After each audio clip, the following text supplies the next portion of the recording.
عزیز سلام علیکم. من محمود زیانی فرزند حاج حسین زیانی برادر شهید محمد رضا زیانی هستم. ما یک گندم کاشتیم به عنوان آبی کانالمون. اینا به ما گفتن آبی کانال بده میدیم برین گندماتونو بکارین. امروز صبح کردن گندممون هم حالا چروندیم. من شخصا خودم شخصی میگم تا خون در رگم است برای این زاینده رو دفاع میکنم. کشاورزا من خواهش زده میکنم کفشاتونو ورکشین از سفت بیان دنبالی آب بریم رودخونه.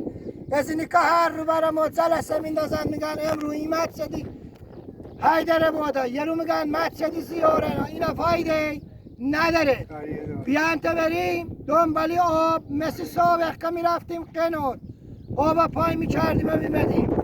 من شخصا تا زندم دنبالی زاینده رود میرم. بچه الله اکبر الله اکبر الله اکبر.